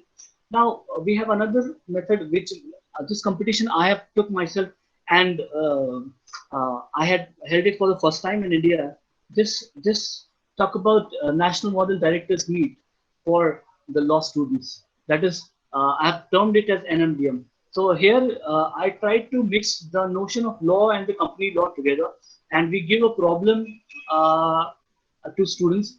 I have invited a team of 7 students per law school in the year 2013, wherein I have invented this, and wherein 7 students used to come, and a board of a annual general meeting used to help, and everybody, they used to simulate the role play of directors, presenting the roles of various directors. Somebody would be finance department, somebody would be the main director of the company, so like that. So this is again another method, I think, which I found very useful. Then, so far as PG students are considered, most of the PG students, so far as my knowledge goes, I stand to be corrected, they are more interested in becoming teachers. So to acquaint them to the university or higher education standards, we had also organized once upon a time model academicians meet for the PG students. This will give them the idea as to how we as academicians have to behave in the higher education spectrum. So here also there was a role play. Somebody was the vice chancellor, somebody was the board of council member. So like that, meetings we have arranged for the PG students. Then next we have its Supreme Court judges simulation. Now you'll be surprised to know that this is again important and interesting method. Herein, what is to be done is we usually invite students to simulate the role of the judges. Judges in the sense, we give the name of the judge to a particular student. Suppose we invite 4 or 5 students, and we usually give these people the name of the judges, fiction, but actually the judge's name is real. So what they have to do is they have to research all the judgments delivered by that particular judge, and they have to analyze as to whether there exists a pattern of that judgment, of the judgment which has been given by that particular judge. So the result of this analysis may be helpful in the students to predict that if any case comes up before that particular judge in future, then that how the judge may react and will react in this particular. So the Supreme Court judges simulation is another thing. And another, I think this is common platform competition that is there is international treaty application competition, legislative brief challenges wherein participants are asked to make a legislative brief, and model law firm competition. This is also somewhat simulates to client counseling thing, and then ADR simulation exercise, actually everybody knows. Then yes, innovative pro bono exercise. this is another one example wherein you can actually go with your student and do something which is called as something social justice. Now, I remember a law school in America, they have started with this innovative pro bono exercise. What happened was there was a natural, I think, flood, and the homes of the people were destroyed. There was so much catastrophe in a village. So what these people have done is they have adopted a village, and they have helped, they have made a survey of the people, those who are living in the village, and whatever people they have lost the lands, these team of the law teacher and their student was instrumental in regaining those lands to the people to whom it belongs. So status quo was mentioned. So this was done absolutely free. This was a brilliant example as to how social justice can be served by law students, you as law students, and your students by innovative pro bono exercise method. Then these are again the common practices: mock trial, mock debates, mock parliament, client counseling. And lastly, I would like to emphasize on the fact that teaching law through literacy, law and literature.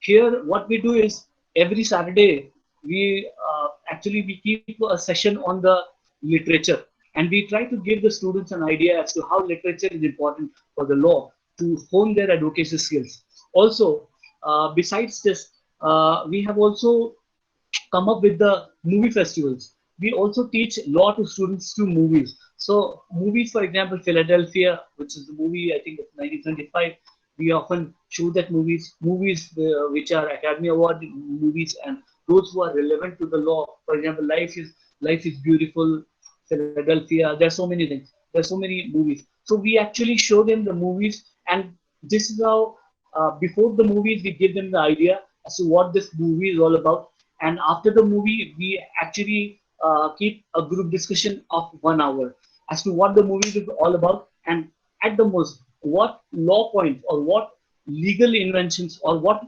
legally observable was there in those particular movies, and what was learnable for the student. So this is how a debate could be make out so far as teaching through law and literature is concerned. I remember, for example, I've shown a movie called Dead Man Walking. It's a movie of the death penalty. So this movie was shown. I've given them the brief idea of the movie, what the movie is all about, and after the movie was over, we had the discussion on the death penalty, whether we should go for it, whether we should not go for it. So a learning can be great experience by the law and literature exercise. So these are some of the innovative methods that I wanted to talk about so far as moot courts are concerned. Next, I want you to meet this Howard Gardner. He was a developmental psychologist at Harvard University. And hereby, I introduce to you to the theory of multiple intelligence. It challenges the gladiator model of teaching and inculcation of aggression. If you remember, I have showed you the image of gladiator before, and I told you that moot courts are often based on the gladiator model of teaching. We prepare the students much in a gladiator model, and we think that they will go and fight in the court of law. However, this has been criticized on many of the ground, and this has been now been criticized as the inculcation of aggression. So it has been criticized on the ground that more aggression skills are there among the lawyers, and they think just for their clients and nothing else. So there's societal commitment and so many other human components are missing in this gladiator model of teaching. And that's why it is very much important to have a look at what exactly this theory of multiple intelligence is. It deals with the intelligence aspect, and Howard Gardner has invented this. He had come up with the work called Frames of Mind, the theory of multiple intelligences, client counseling, for example. In 1983, the work was published in 1983, and it has literally made a revolution in the history of higher education. And many of the principles I'll prove to you that are applicable to us as legal education ambassadors also. And actually, it challenged this theory of multiple intelligence challenge to the Binet IQ test theory. Binet IQ test theory was the theory which stated that all the non-white people, including Europeans, they actually are inferior to intelligence so far as white people are concerned. So many of the people actually objected, criticized, obviously, this particular theory. They believe that not only the white people, but also all other people are also intelligent. So it was Howard Gardner who defined intelligence as the ability to solve problems and to create products that are valued within one or more cultural settings. So he said that IQ or intelligence is not just one thing. It is not something which you can define in a straight jacket formula. It is much more beyond that. And he started asking question that you should ask question as to you should not ask question as to how smart I am. Rather, you should ask yourself, how am I smart? So this was the basic principle he was established. Then these are the 9 discrete intelligence he said exist in everybody, in every brain. So first, he said that logical mathematical intelligence, which means these are inbuilt in lawyers, these are inbuilt in law teachers, these are inbuilt in law students, which means a person is logic smart, is good in maths, logic, reasoning, and analysis. All these aspects help us in the adversarial mode of mooting or competing. And next is linguistic intelligence. Linguistic intelligence is also directly applicable to lawyers. This means that a person has to be word smart. Word smart means if you are linguistically smart, then you can be able to draft a very good deed, very good contract, very good pleading. And if you're good at linguistic, you'd be good at oral proceedings as well. You'd be able to choose good words. You'd be able to plead very well in the court of law. And if you do so, then your linguistic intelligence is being expressed. Then the third category he maintained was spatial intelligence. This is actually visually smart. He said that in our memories, many of the time we have picture memories. So visually smart people are also very much helpful to the lawyers. For example, if you want to present before a jury or before the court the technicalities of a particular item or an item which is there in the IP domain or design or anything that you can produce in the court of law as evidence, if you can present it well in visualized or picturized form, then you are a good lawyer. So visually smart intelligence is one of the new things that is there nowadays. Then the personal intelligence, it is called people smart. Personal intelligence can be defined into 2 categories. One is intrapersonal and second is interpersonal. First, we'll see what interpersonal is. Interpersonal is ability to know the people's emotions by their expressions, ability to know what people are thinking by their appearance, ability to know what people are visualizing at the time by their looks and appearances. So this is knowing the people. When it comes to intrapersonal intelligence, he says that know yourself, which means a lawyer must know himself first. He must be awake to the conscious all the time he is fighting to the case. So this inculcation of personal intelligence is the core to the effective advocacy so far as legal this is concerned.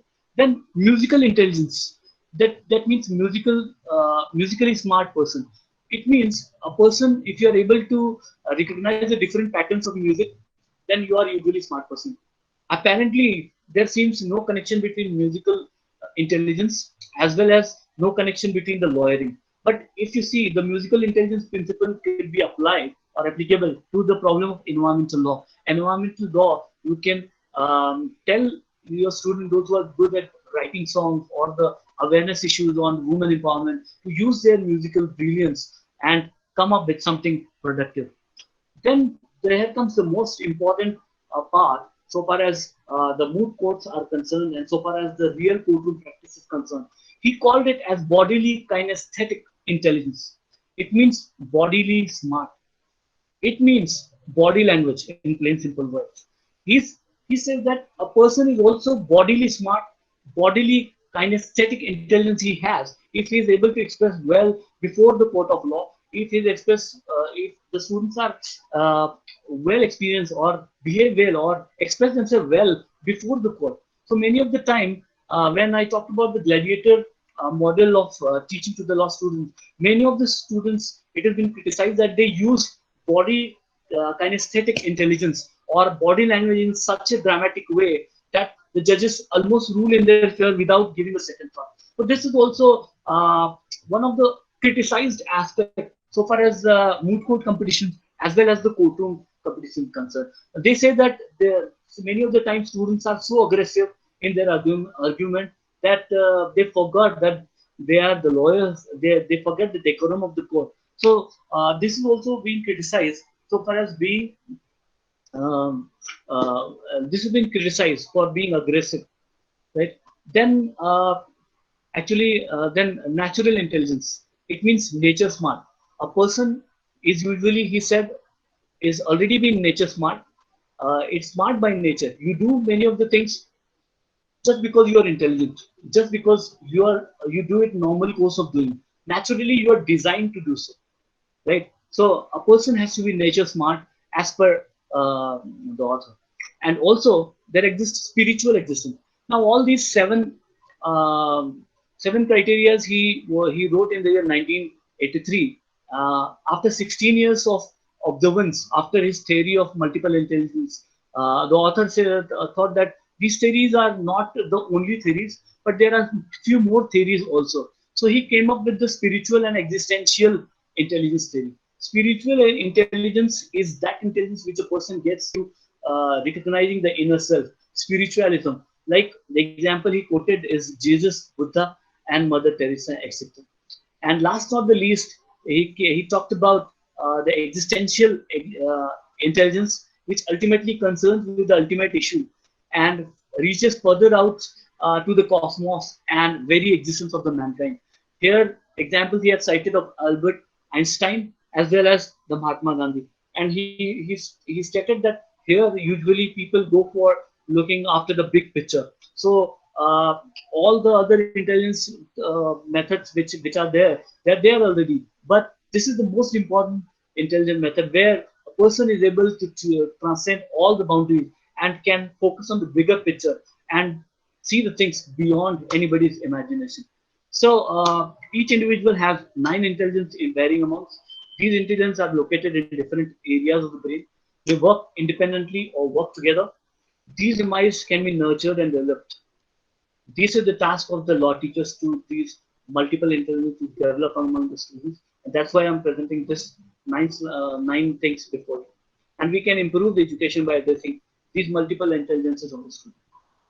Yet, there is yet another branch of intelligence nowadays. It's called emotional intelligence.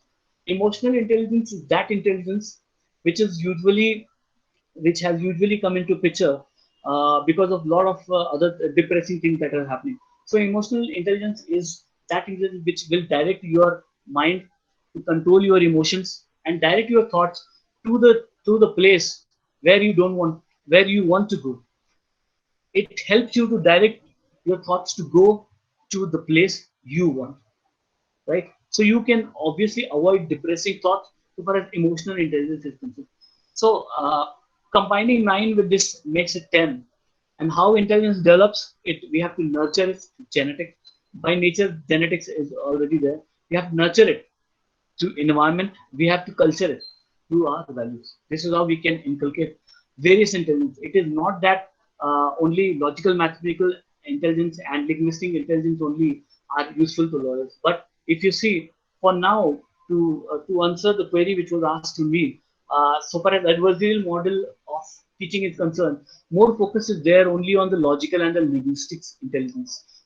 They don't give the trainers, they don't give importance to the other skills. And what is happening is the students are becoming more aggressive when it comes to moot court, those who participate actively, and they are inculcating the same habits at the real courtroom practices as well.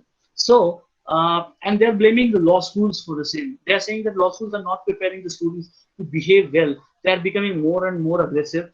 The only thing they're practicing, they're focusing on the client and the client interest only. They're not giving any other consideration to other parameters, to other justice. And remember, friends, winning is not the only thing in life. Of course, winning is important. I'm not saying that, but there are more important things in life than winning, right? So this needs, these all skills needs to be inculcated among the students when it comes to the mooting. These are the new normal that you can implement in your law school, being the law teacher. Now, some cautionary advice I would like to give so far as this intelligence principles is concerned, MI is concerned. No intelligence is better than other. Avoid categorizing the student. Please don't make discrimination. And somebody right now asked me that many of the law schools they send repeatedly same students. They try to send the same teams and they only go. And this is absolutely true. I totally 100% agree. There exists need for more inclusive education so far as moot court is concerned. Also, many of the time what happens is a student is very much near to the teacher, those who is in charge to send the teams. So usually there comes natural biasness among the teachers. So these things should be avoided. Also, you also need to understand one thing that if you're participating in any of the events, because this is the problem ego I would say to every law school which I observed. If you're participating in any law school, then your law school will want the best students to go out and represent your law school because your reputation is at stake. If you're sending the students, those who don't know, if you're sending the untrained students, then your law school's reputation may hamper or may you see. But personally, to me, this doesn't matter, and I totally believe that opportunity to everybody must be given. But you see, again, we live in the age of competition. I remember a story wherein two friends were going on jungle, and all of a sudden they saw a tiger. And one friend, both of them started running. One friend, he stopped and brought his Nike shoes and started wearing them. So the other friend said, "What are you doing? Are you stupid? There is a tiger coming. Please run fast." And do you think that you can run faster than the tiger? So the other friend says that, my dear friend, I need not have to run faster than the tiger. I just need to run faster than you, so that if I have succeeded in running faster than you, then obviously I'll win.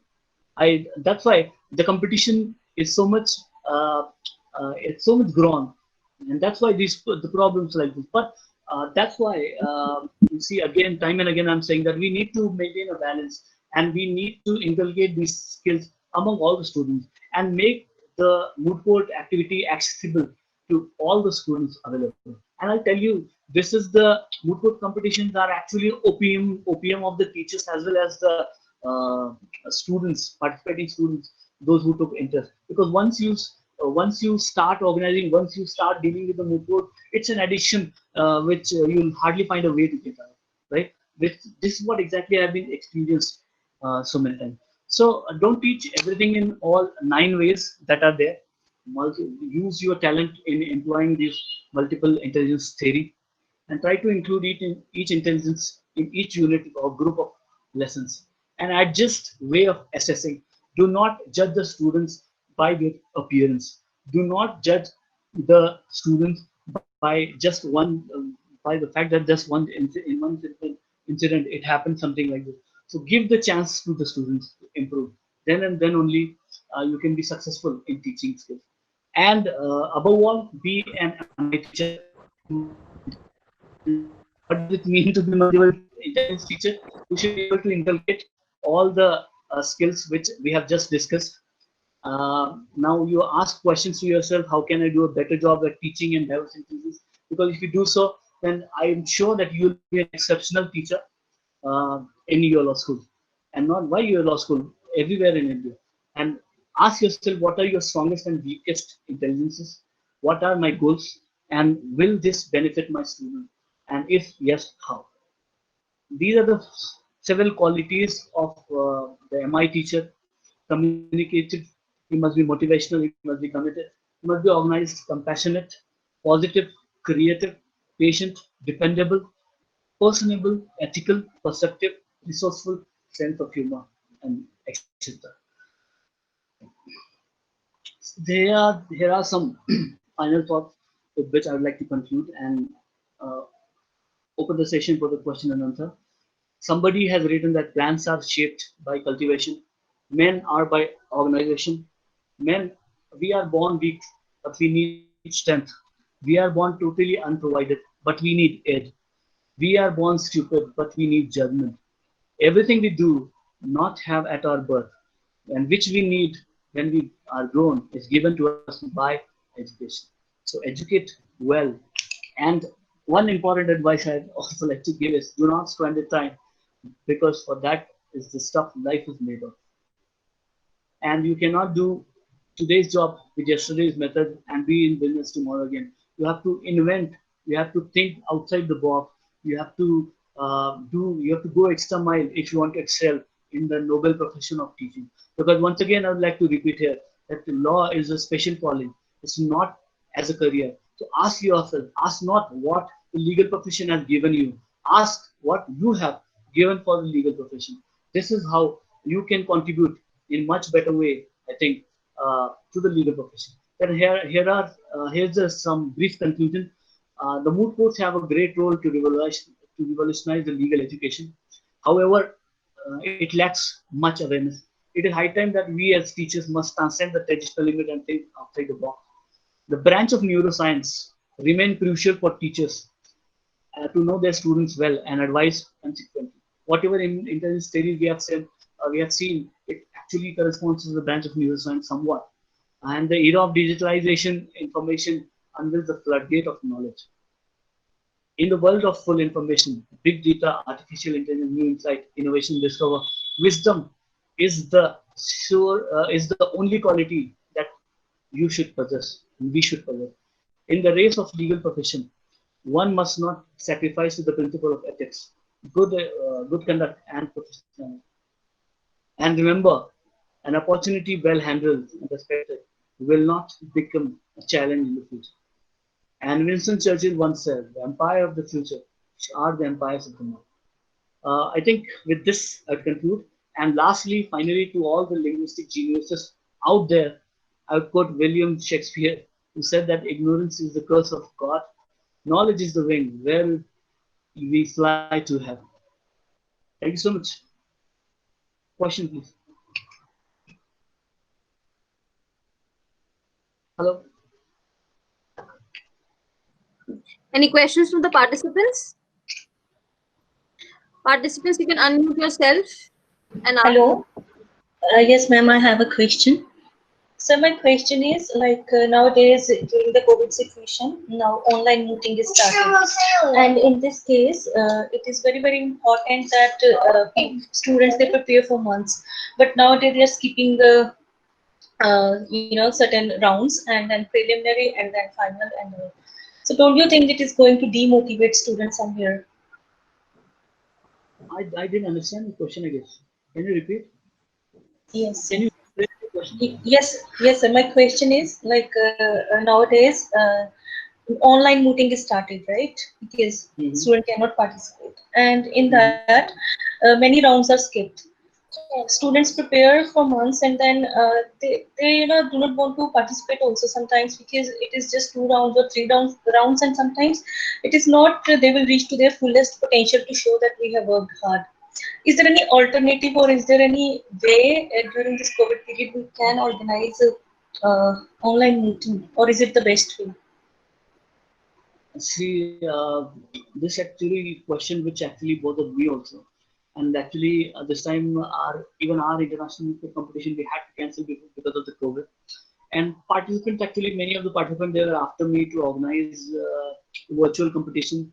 But I was totally against, basically, because it is something, virtual competition is something which you can enjoy only at the right platform. However, I'm not against the virtual competition totally. But virtually, what happens is you cannot moderate them all the time the way you can here in the actual physical courtrooms, because there are the rules of the courtroom that they need to follow, which is very difficult to follow virtually. And I think it is high time for all of us to inculcate e-sanskar, what I call e-sanskar among the students. So I think e-sanskar would be the great. Yes? Any other question? I hope I have answered your question. Hello, good afternoon, sir. Yes. Sir, this is Shreya Mahajan. I'm an assistant professor in Delhi.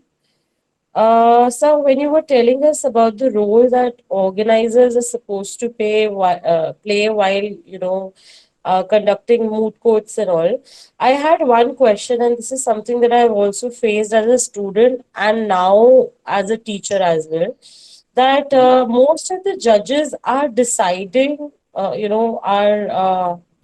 or giving judgments in the rounds as per the side that should win, like appellant versus respondent, whichever they feel that they do not see actually the skills of the student per se, but they go by their inner convictions as if they are the judges in the real courthouses. Like, this is the side that should have won, right? In Mm-hmm. the whole understanding of the mood problem that they have. And Mm-hmm. at that point of time, students are personally in the two national competitions we had actually organized. Even I dare not say, but even qualified judges are making such mistakes that they assume that this is also a courtroom in the proper stricto sensu sense, and they are not actually judging them on the basis of the skill, upon the quality of arguments made, but rather in terms of who, according to them, had it been a real case, should have won. So, how can we, as organizers, maybe have something in place so that this can be catered to and we don't. Well, this is a great question, and I think I have given a glimpse of idea on my presentation. This is the actual problem we as organizers are facing. The key to solve this problem is we should actually frame the problem, Moot problem, or the case record as I've talked about, in such a way that it should look balanced. And at the time of briefing of the judges. Briefing should be made very nicely, perfectly, because trust me, many of the judges they don't prepare. That's why this is my personal as well as professional problem to pursue the judges. The judges they don't read well qualified judges. We thought that we think many of the time that the judge is very good, but unfortunately, this is the curse that has been there to the moot court competition that judges are often not prepared. What they see that they will see the memorial of the moot court competition of the teams, and then and there only they will ask. This is a tendency of the judges. So you cannot blame anybody in this. However, students, those who prepare months before for the particular competition, they suffer in this particular process because they prepare, poor team prepare for months, and ultimately when the actual days of judging them comes into picture, they are it's a big time disappointment, and the result is a severe effect in these students not preparing for any other moot court in the future. So this is the biggest problem that we are having. However, the answer lies in the key to solve this problem is to frame the problem in a much balanced way so that both sides remain actually quite balanced.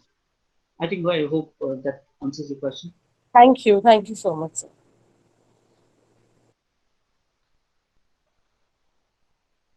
Hello, sir. This is Sanbarasi from Tamil Nadu.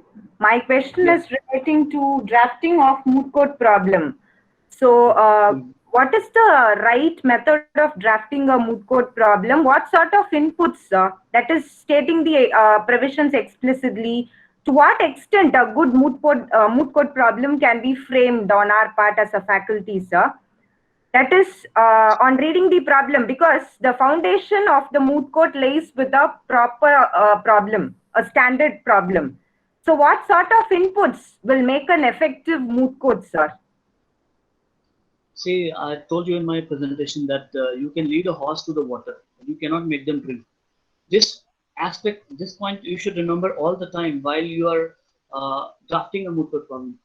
A great moot court problem would be that problem which is recently been discussed on, which is debatable, and there are many points, multiple issues from both the sides to argue in the particular case. So you should be able to identify the latest development in the subject of your choice, in which subject you want to make, you draft the problem. And once you identify make sure that the problem remains relevant to the issue and the problem remains balanced, as I said earlier. Okay. Any more questions from the participants? Thank you. Any questions from the participants? So I think, sir, there are no more questions from the participants. So we'll conclude, sir. Thank you so much. Finally, I'm relieved. Thank you so much, sir. I would like to extend my heartfelt gratitude to you, sir, for sparing your precious time for us.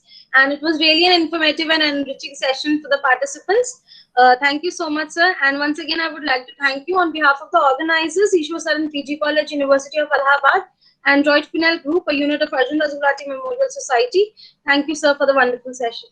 Thank you. Thank you. Thank you, sir.